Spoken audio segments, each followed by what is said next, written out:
It's great to be with all of you today. And Nick, are you able to share your screen? I think I can. Let's see. Great. So while Nick is doing that, just as Brenda said, my name is Kelly Leeson, and I am with Empire State Indivisible I'm based in Manhattan, and we'll have Nick and Nathan both speak about this campaign. So we're really thrilled to be with you today to talk about this campaign that just launched a couple of weeks ago. But just to highlight that this campaign, this is not just, it didn't come out of nowhere. This is based on a couple of years of work that we have been able to do as part of the Budget Justice Coalition, which is understanding that there are fundamental issues with the way that the budget of New York is set up and structured. And there is a lot of work that we can do and should be doing to change that equation. We have some of the worst income inequality in anywhere in New York State. And so that is the reason why we have been working on this budget justice work as a coalition. And we and have now reorganized ourselves as this Invest in Our New York coalition with this campaign. Nick, do you want me to share my screen? I don't know why I'm getting this. Becky and I had this problem the other night as well. Okay, let me try, and if I have any, I'll stop my share. Okay. Sorry, everybody. If we have any issues, we will, with my internet, we will address that as it arises. Let's see. Okay. So again, this is the Invest in Our New York campaign, building on all the work of budget justice over the last couple of years. And so why are we talking about budget justice? Why are we talking about investing in our New York? We're talking about all of these things because we have had disinvestment in New York for many years now. And so we have some of the worst inequality in our state, in this country. And, some different times we've talked about the fact that some of this really comes out of or has been built upon some of the 2008 financial crisis that took place. At that point, there were a number of cuts to services because of the financial crisis at that time. And a lot of that has not been restored. And so as state government has paid less and less to counties, municipalities, it means that services have been cut. That means we're scrambling over local property taxes. We know that's a big issue in the Hudson Valley, sales and other taxes. And that really puts a burden on the middle class, working families, and on the poor. So really it's, those communities that are bearing the burden and the brunt of taxes in our state. And, we already have this weak foundation because of years of lack of investment, years of austerity budgets from the governor. And then we have COVID-19 that then just shows us all the cracks in our system. And so it's been terrible for a lot of people around this, around the state, around the country, around the state. But we know that the wealthiest have become wealthier during this crisis.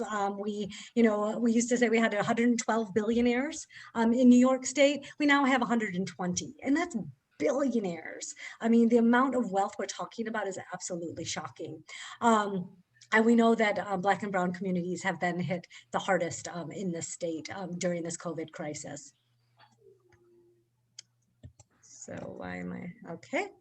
So even, again, so we already had a bad situation. And so even before the pandemic, when Cuomo was, on the TV, talking about COVID and how he was managing it, at that same time, he was cutting Medicaid. He was cutting support for healthcare during, while this crisis was raging, while a health crisis was raging. He has already withheld $8 billion in local aid. So we know already that different components of our society are starting to really feel the pinch from the COVID economic crisis that has hit. So hundreds of teachers have lost their jobs. Nonprofit services and providers have already been shuttering and closing their offices already. We know people are struggling more. So there's less support for some of these nonprofit services. And then they're also being slashed from the government side as well. And this is at a time we know services are needed more than ever, given mental health challenges. We know schools, all the kids that are out of school and all the difficulties that they're having. And then just again, we're in a public health crisis. So there's a number of health crises that people are facing. And right now we have a $63 billion deficit over the next 4 years. I mean, it's insane to think about the deficit that is before us. And we also know, and it's been so frustrating for so many of us to see that the governor and the legislative leaders have just kind of said, well, we're waiting for the federal government, as if they don't have power to address the challenges of our states. The governor, the strong governor of ours, somehow just threw up his hands that, oh, we can't do anything. We have to wait for the federal government. And so it's created so much instability with, rocketing unemployment, people without health insurance, 42% face food insecurity, homelessness is surging. And when I was talking to my state senator, Liz Krueger, who is the chair of the finance committee, we were just talking about like how this is common sense to be addressing our economy, how we need to be addressing our economy. But it's also, I mean, when you think about 42% of New Yorkers facing food insecurity, I mean, it's also a moral issue. And the fact that our governor is just, again, throwing up his hands is just shocking. And so already we know, again, thinking about from the 2008 financial crisis, the fact that already so many resources were not given to municipalities and localities, already austerity budgets. So we already know that those municipalities and localities are shouldering more that they can manage, and they're already taxing more than they probably want to, or slashing services because nobody wants to raise taxes. So this is the state of affairs that we're in, and why this is so dire and so critical that we address this issue, and why this Invest in Our New York plan has come together to bring diverse, New Yorkers from all around the state together to say enough is enough. We need to be taking care of each other, and we need to be investing in our people, in our New York, in us. And so this is the scale of the revenue gaps that we're seeing. Rent, $4 billion for tenant obligations, public schools, and we're talking about a time when children have been out of school. We know how impacted families have been by the school issues, affordable housing, Green New Deal, healthcare, and then the excluded workers fund, knowing that there were a number of New Yorkers who are immigrants, legal or otherwise, who have been excluded from any assistance. Again, those are, living in New York City, those are the people who are usually delivering services to my house so that I can stay in and stay safe. So it's immoral what we're doing right now as well. And then higher education, already we know CUNY has been strangled for many years. And so we really need to be looking at all of these gaps. And these are our basic minimum needs. And the reality is there are resources available. We do not have to be living like this. And so I'm going to hand over to Nick now to talk about, the resources that are available. Well, Governor Cuomo has claimed that we can't tax ourselves out of this crisis. But we know that the reality is that New York has more than enough money to get us through this economic crisis and to fund a better future for all. Next. Next slide. There we go.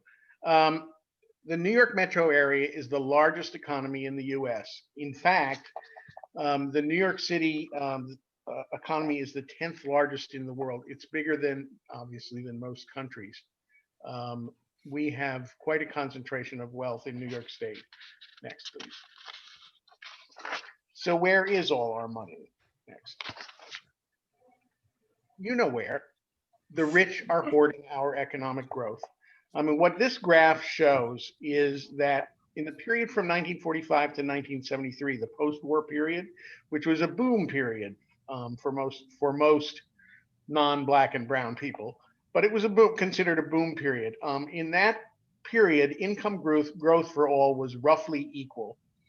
That is, if you were rich, your income grew at about the same rate as if you had less money, but there was still a boom for you. In the period from 2009 to 2015, the top 1% had captured over 50% of all income growth. Next slide. So even with fluctuations, because you can see that the top lines of the graph go up and down, even with fluctuations, the income of the rich has skyrocketed, while the income for everyone else has basically crawled, particularly for the bottom 20%. Next. Sorry, I'm working off a piece of paper and I can't pull it apart. Yet our tax structure still favors the wealthiest. In looking at accumulated wealth, the top 1% of New Yorkers have the lowest tax burden of all. And even after repeated bailouts, the financial industry and corporate interests still receive massive tax breaks and bailouts. So, next one. So we feel that now is the time to tax the ultra rich. So many progressive new legislators were elected in this past cycle, and not just in New York City. They were elected across New York, and they won decisive victories this past November. We now have new legislators from Syracuse, Rochester, Buffalo, all of them elected progressive new legislators. And for the first time since then, because the balance of power is changing somewhat, elected officials have started, and I will only say started, to acknowledge the need to increase revenue, although not at the requisite scale. We must continue putting pressure on the leaders and on Governor Cuomo. And finally, as a time to do this, we finally have a supermajority in both chambers of the legislature, which gives them the power to override Cuomo's veto. And this is very different from where we've been before. Studies have shown that 90% of New Yorkers across party lines favor taxing the rich before cutting public services. And aside from the source of this particular poll, we have a couple of other polls that show the same thing. And if any of you are interested, while I don't have them in front of me, I can get them for you if you wish.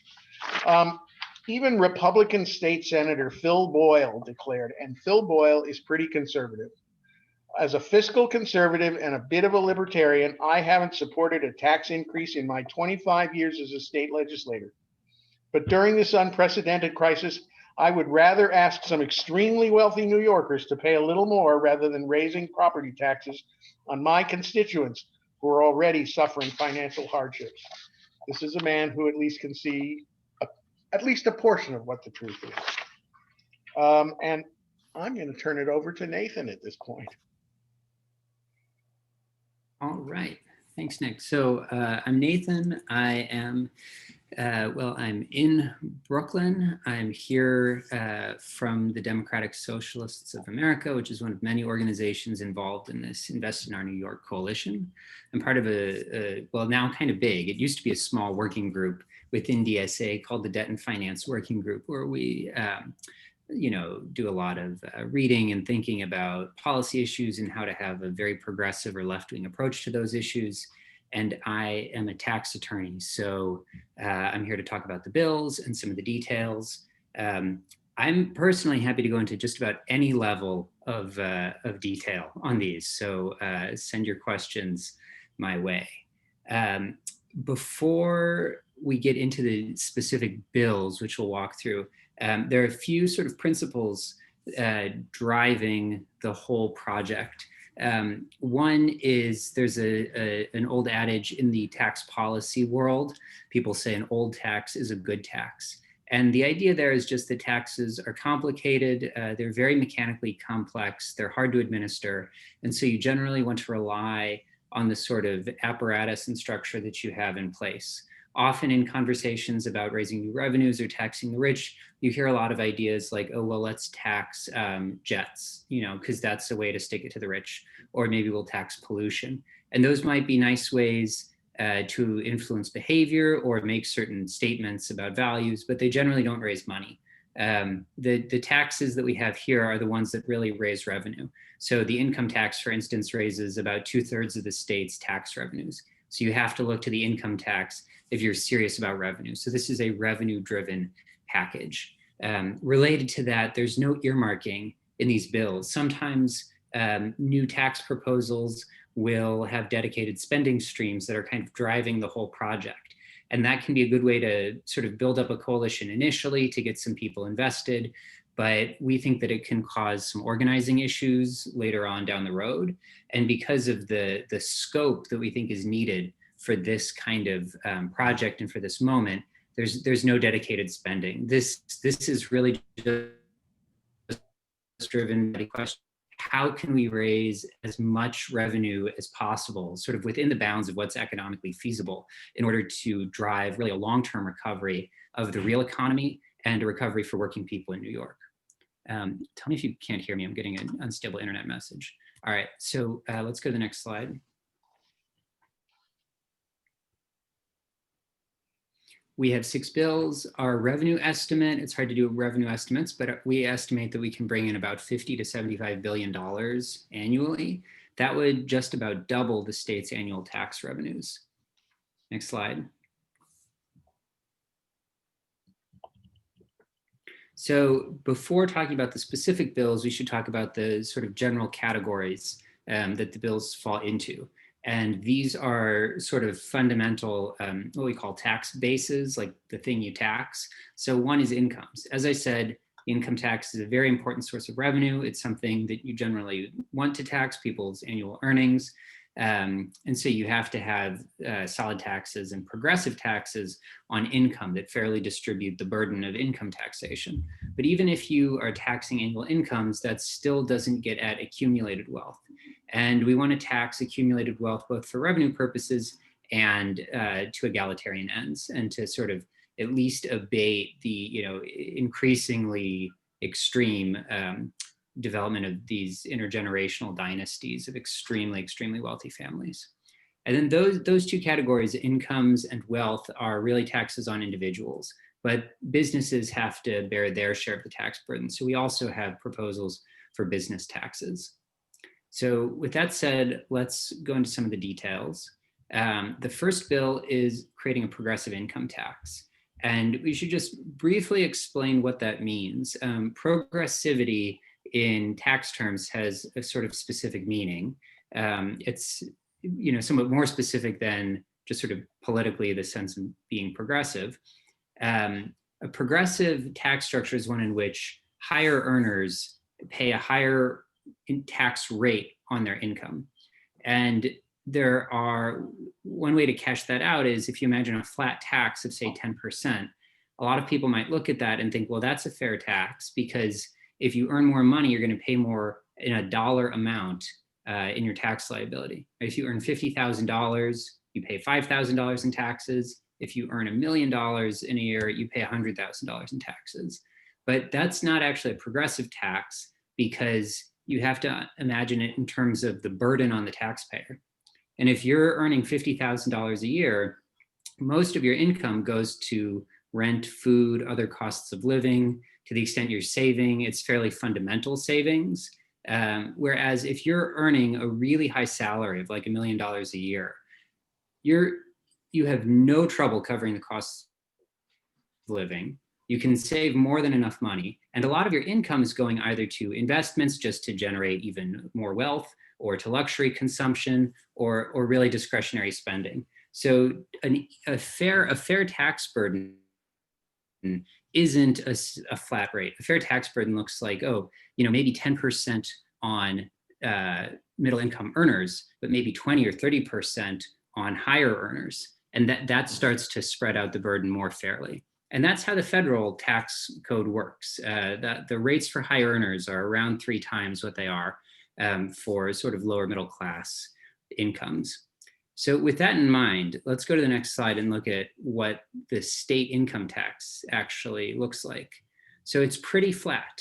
At the very low end, $8,000, $15,000 a year, the rates are slightly lower, but the top rate between about $20,000 and $1 million per year in income, it's about the same rate. It goes up a tiny bit.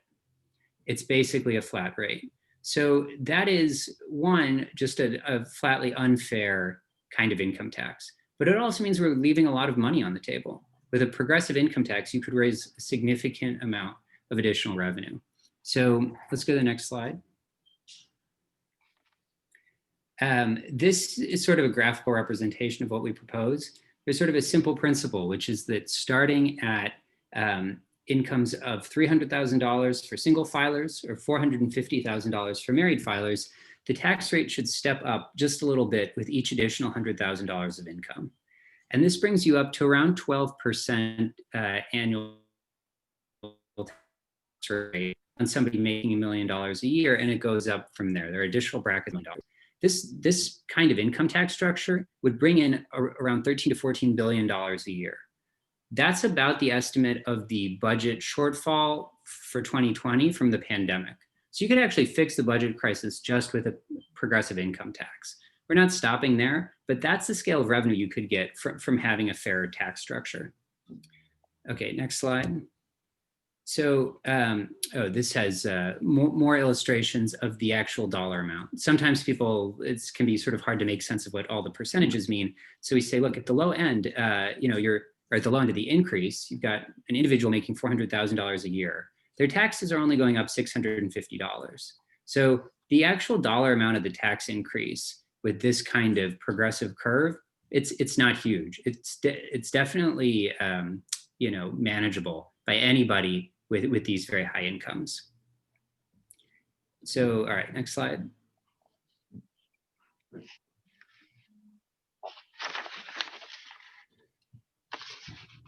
So the income tax that we've talked about so far is really only half the story, because you may know that investment income or capital gains is taxed at a much lower rate for federal tax purposes. This is often rationalized as a way of incentivizing investment, but really it's a tax handout to the rich and the ultra rich.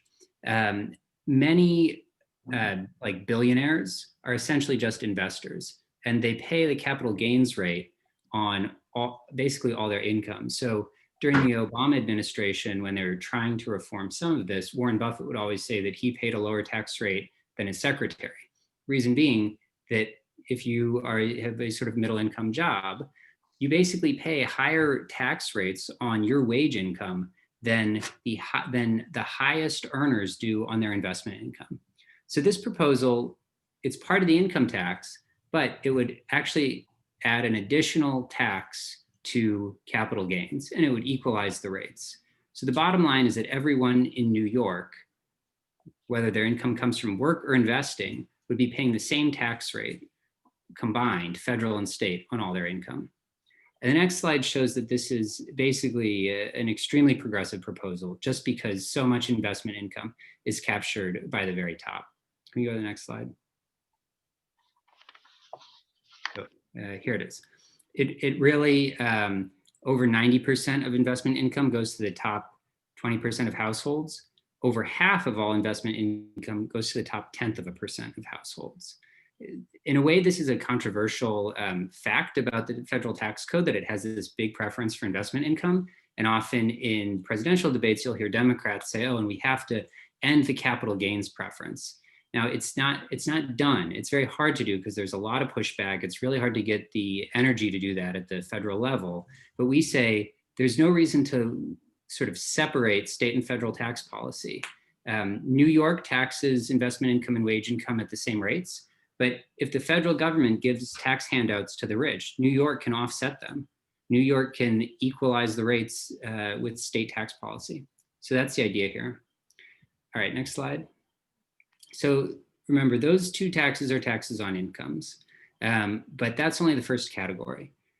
When it comes to wealth, there used to be a more effective system of taxing intergenerational wealth transfers with the estate tax. Even as recently as 2000, a married couple at death could pass on about just over $1 million in assets free of estate tax. And after that limit, their estate would start to be subject to the federal estate tax.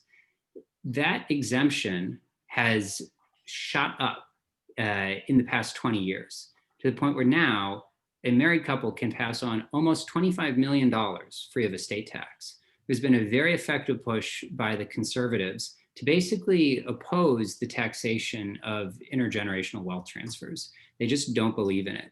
And there hasn't really been an effective pushback against that.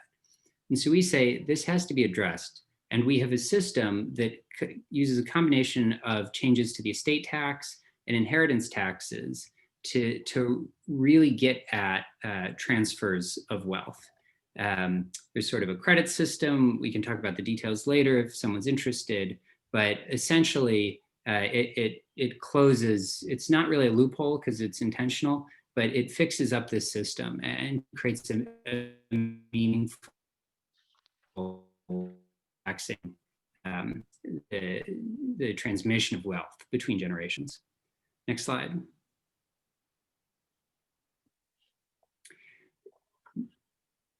So there are a few exceptions that we should talk about because people always have a few questions that come up in this context. One is, say, people who inherit illiquid assets, like if children inherit a home, but the only thing they're inheriting is a home, and they don't want to have to sell the home in order to pay the tax. There are certain exemptions and certain liquidity provisions. So normally this sort of tax structure would kick in at somebody inheriting over $250,000, but if it's a family home, there's a $2 million exemption. If it's somewhat more valuable than that, but the assets are illiquid, the tax can be deferred until the asset is actually sold. There's a larger exemption for family farms. There have been concerns voiced from upstate communities about, okay, what about family farmland? This is another that also raises liquidity issues. They say you don't have to sell the family farm just to pay the tax. So that's all dealt with in the bill. At a high, sort of big picture, most people don't ever receive any inheritance.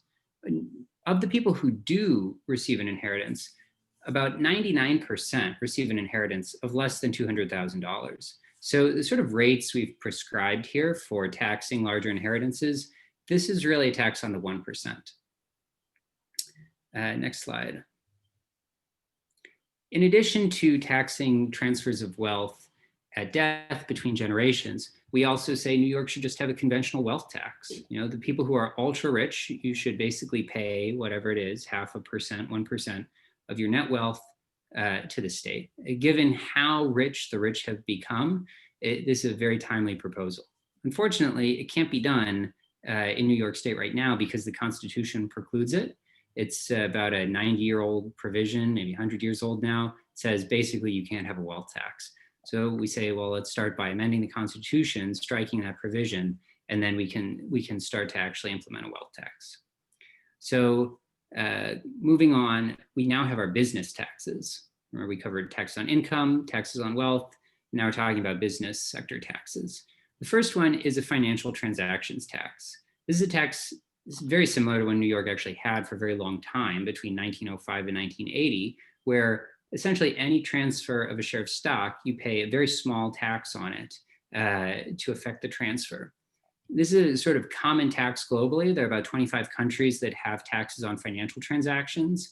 And the financial sector is obviously very lucrative. It sort of has to exist in a city. It requires all of the commercial infrastructure and the labor market that you find in a city, the communications networks. And so a lot of cities and a lot of countries that have major cities where there are very active financial sectors have said, all right, well, this is sort of a sector that should pay a special tax, both because of how lucrative it is and because of the tendency to cause boom and bust cycles, to cause crises, as we saw in the global financial crisis, and to really create significant social costs that the financial sector just doesn't ever end up paying for. The proposal that we have put together is comprehensive. There are other proposals to reinstate the old New York state tax just on stock transfers. That's not really the modern way to do this kind of tax. You want to cover basically all the different kinds of financial instruments. So stocks, other kinds of equity interests, debt instruments, and derivatives. And that's also important for preventing tax dodging and avoidance.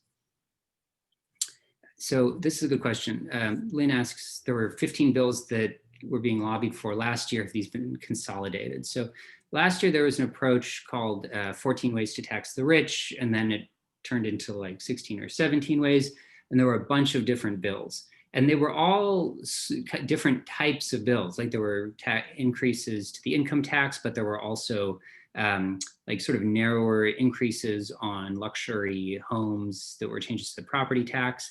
This is sort of a different structure that we have. So all those groups have converged on supporting the 6 bills I'm talking about here. And this is a kind of a more like integrated, simplified structure that just targets these 3 categories I've been talking about. So this is sort of like the, you know, round 2 or version 2.0. And to that end, the second bill that we have in this category is to raise the corporate tax. And there are a few things that you should just have in mind about corporate taxes. One is the corporate taxes used to be a very substantial source of federal and state revenues. 50 years ago, maybe 30% of tax revenues were coming from the corporate tax. And that has decreased really substantially. Now it's around 10%. It's much smaller. And it's partly because of tax cuts. It's partly because of tax benefits corporations get that aren't reductions in the rate, but there are other means they have of reducing their taxes.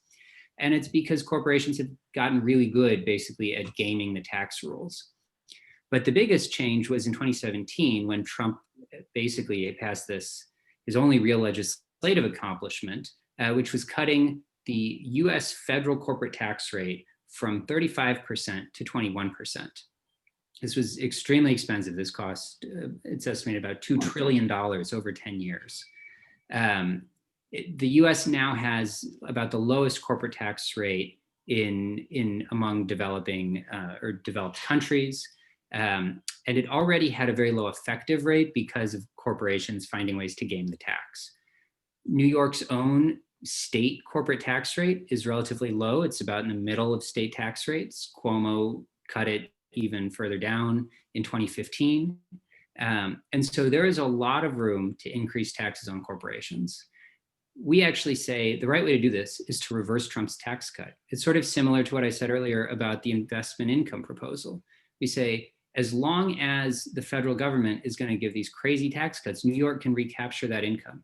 And so the way this bill works is it actually sets the total combined state and federal rate back to what it was in 2017, when we know that the corporations were all doing great.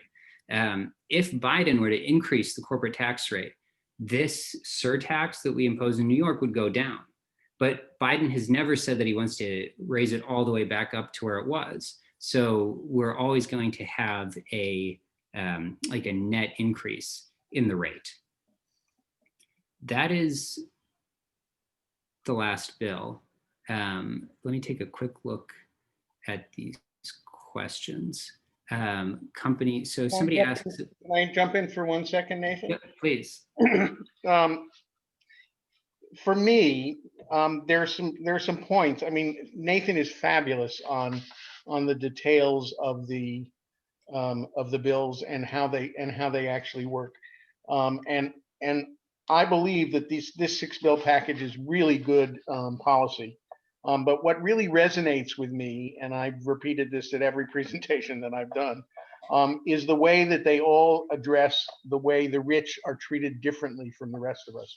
So, and I'm just going to take one example out of this. If you go back to the stock transfer tax, one of the slides says, you know, if you live in New York City, I'm not sure how it is outside of New York City, and you buy a candy bar, you pay an 8.25% sales tax on that candy bar. But if you are a person who works through the stock exchange and you buy stocks, you don't pay any sales tax, because that's what a stock transfer tax is in its effect. I'm not sure whether technically it is. You can answer that, Nathan. I don't really know, but we all understand sales tax. I pay sales tax on practically anything I buy. You know, minor and so forth. There are a few exemptions, but I pay sales tax. I know how sales tax works. Sales taxes are terribly regressive because the burden falls mostly on people who are less able to pay it. But if you're buying stocks, currently you don't pay any sales tax. Well, technically you pay the sales tax and it's immediately rebated to you, but the effect is the same. The money never goes out of your pocket. And to me, that is just an issue of fairness. And these bills are all fair to everyone. They treat people like mensches, like adults, like people who understand that they have, that we are all in this together. We are especially all in this together right now. And I'm going to stop because I get going and I can't stop myself.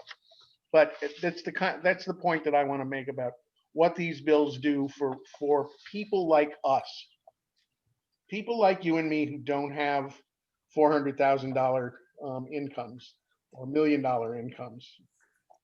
Shut up, Nick. Thank you, Nathan. Nathan, do you want to answer? Thank you, Nick, for bringing up that fairness component. Nathan, do you want to, are there other questions in the chat that you can answer? Well, I'll reply very quickly to a few things. So somebody asks, what about footnotes and sources for some of the data earlier on, there was a lot of data, and food insecurity. So in terms of data, there are a few different sources. A lot of our graphs were put together by a really terrific guy who does sovereign debt analysis, actually. And so the sources aren't listed in this presentation, but a lot of them are from like the Bureau of Labor Statistics, certain think tanks, sometimes census data. The spending side, that information comes from local organizations like the Alliance for Quality Education or other groups that are involved in estimating revenue needs. I don't know about food insecurity statistics. And then someone asks, how does a corporate tax work with companies going overseas for production? That's a very interesting issue. It doesn't particularly impact what we do right now, because basically sort of shifting manufacturing overseas, to the extent that's happened, has kind of been done. If the concern is that raising corporate tax might cause production to shift further, that's very unlikely at this point for a number of reasons. If the question is, how is their sort of income picked up, again, a little bit complicated, but basically the way the corporate tax works is, if you're a corporation, you sort of report all of your profits and then you divide them up among the different states in which you have a presence based on these sort of apportionment formulas. So the corporate tax at a state level is not particularly easy to avoid. And we also think that it won't actually cause businesses to move their business out of state, again, because of certain mechanics about how it's administered. Basically, they're always going to have net profits as long as they're working in the state, and it'll make business sense to stay here. Okay, this next question is a little bit harder for me because I'm really on the policy side, but Lynn asks, what about support from different state senators, current blockages in the state Senate? At this point, honestly, it's kind of a long list of supporters, and I don't know about blockages, but I could talk a little bit about that'd be that. So just going on to the next slide. Sorry, it's not. So just want to, just talk about the fact that, we have a good political context. What Nathan was saying, and what Nick said earlier, is that we have just elected a number of progressive state representatives in the state assembly, and absolutely in the state Senate, and that it's also not, just a bunch of, folks down in New York City. We have brought in some really great progressives in Rochester, and Rachel May in Syracuse is a huge proponent of progressive taxation. And so we do have a good political context with the supermajority to actually make this happen. Also, again, like Nick quoted the the survey that was done, 90% of folks support these sorts of taxes. And these reforms are common sense. And again, there's no plan B. The plan B is really just slashing, or raising more property taxes. Like this, we just cannot slash and tax working, middle class New Yorkers anymore or any further. So we really have to do this. And in terms of the support, we have, as part of the coalition, coming back to that, that we have elected a number of people that are in support of this, but we have a whole power mapping that we've done as part of this coalition to really identify, okay, who is a champion? And we do know we have some champions out there, Alessandra Biaggi, is one champion. And, she, now that we've got Biden in office, I think she tweeted, now that Biden is in office, Cuomo can't blame Trump for, what's going on in New York anymore. So like we do have champions that are outspoken and speaking about these issues. But then we have people like I mentioned, my state senator is Liz Krueger. She purports to be a progressive. She's not come out in support of any of these bills yet. So there are a lot of folks too that we're waiting to see. And so that as part of this coalition is really identifying and laying out who is who and getting meetings with them. And so that's why having this meeting with all of you is just so important, so that we can again together identify who is in support of these bills and really have some outreach with them. So I've got a list of things that we can, all of you can do. Some is, signing up as an official coalition member, be your group's liaison. We've got the email addresses for Becky, who's with Indivisible Harlem, and Ricky, who's with Empire State Indivisible, and real leaders in the Budget Justice Coalition. If you've got other group members, or you start connecting with other groups in your area that you think would want to get on board, we can schedule another teach-in. That's great.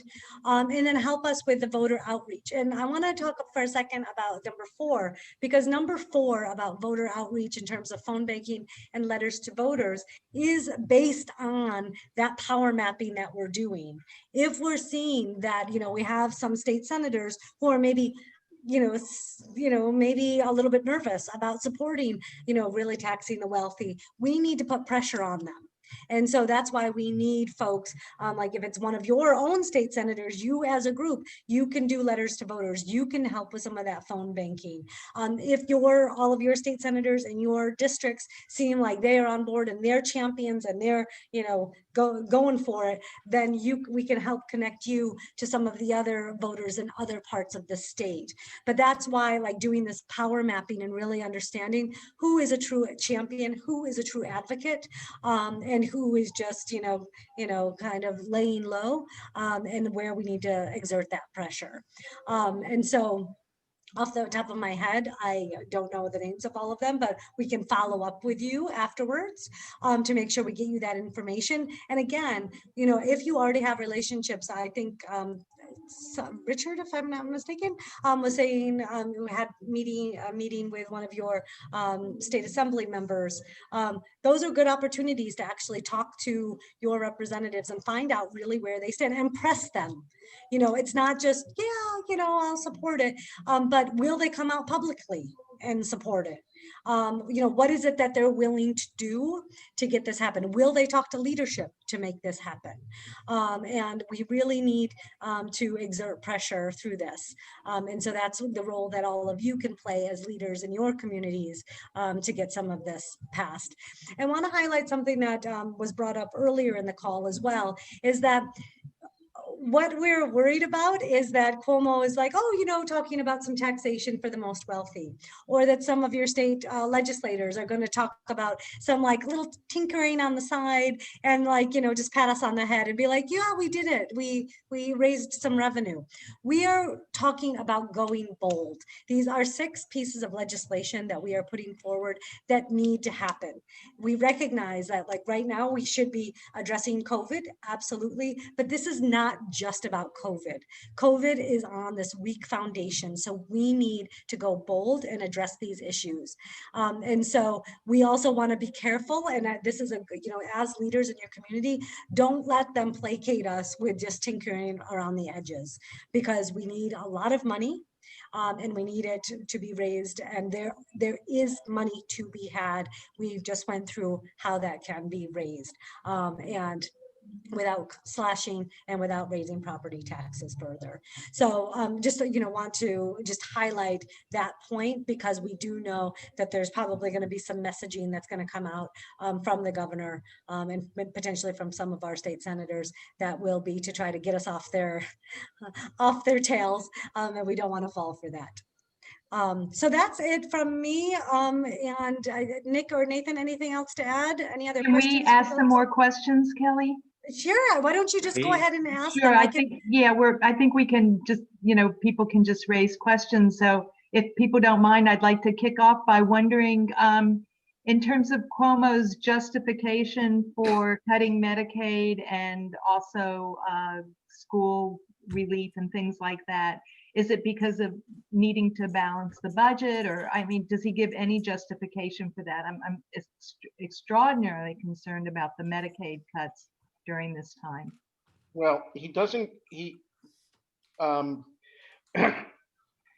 what the real justification is, which is that he does not want to raise taxes, period. He does not want it. He doesn't care about taxes that the communities have to raise because they cut or they hold back on what the state actually owes them. When we were talking earlier on that list of what are these minimum needs that we have in there, they add up to about $32 billion for $10 billion for the Green New Deal and $8 billion to get us up to where we need to be for education needs. There are things that have been happening for years and years and years, which have just made everything get harder and harder. The governor had a policy of no more than 2% growth in tax rate for years, long before before COVID came around. Before we knew about COVID, there was already a $4 billion gap in the Medicaid budget, and his answer was, "Well, we're going to have to cut Medicaid." That's not the answer. Medicaid is one of those things that before COVID, we got to keep Medicaid where it needs to be. In fact, it needs to grow because people need to be taken care of. We have a social responsibility, to take care of our citizens. And if the way to do that is to get some more money, Nathan and I joked about this the other night, and when I brought up Willie Sutton, the reason we're going after the rich is because that's where the money is. They've hoarded all the money. I'm perfectly comfortable. I could live out the rest of my life and pay no attention to this. My pension from the union and my Social Security, assuming that these things keep coming in, I could live out the rest of my life perfectly comfortably. I'm 75. I can get through another 20 years and not have to worry about this. I could pay no attention to those people, but I'd be very happy to pay more in taxes because there's a hell of a lot of people out there who are not in anything like the kind of situation that I'm in. And the kinds of things that the governor is suggesting in terms of, or the kind of piecemeal things that they would like to do. Yeah, they'll pass the pied-à-terre tax. The pied-à-terre tax, first of all, only applies to New York City, and the estimates of income are $650 million. $650 million would be a lot for me, but it's nothing it's coffee money for New York City. Some of the other taxes that have been proposed, we talked earlier about the 14 bills to raise money on the rich. Nathan mentioned it before. A lot of these do not make that would be fair if we could get rid of do something about these kind of situations. They mentioned obliquely the buying yachts and planes. Did you know that in New York State at this point, I don't remember which is which, but if you buy either a yacht or a private plane, on one of them you pay sales tax for up to $350,000. And if it costs more than that, I don't know any good sized planes that don't cost more than $350,000 or yachts. You don't pay sales tax. And on the other one, whichever it is, the yacht or the plane, You don't pay sales taxes at all. That is insane. That's just crazy. Everybody on this picture, unless one of you is a secret ultra billionaire, every one of you pays sales tax on all sorts of stuff that you buy. Why the fuck should the rich get away with not paying sales tax on the plane that they buy? Well, we're ignoring that bill because it doesn't produce any significant income. And we are in a situation where we need significant income. We don't need the $2 billion that the governor says he'll do if he's actually forced to do it, raising income taxes on the people who make over $100 million a year. He's not actually doing that, you understand. I'll come back to you in a second when I calm down a second, Lynn. He's not actually doing that. They're going to do that for 2 years, and then those people are going to get the money back. What kind of system is that? Sorry, I do get upset about these things. I think we should Well, I think many of us are too. But since we only have like 4 minutes left, I just wanted to make sure Mary Thorpe gets her question answered, which maybe is for Nathan.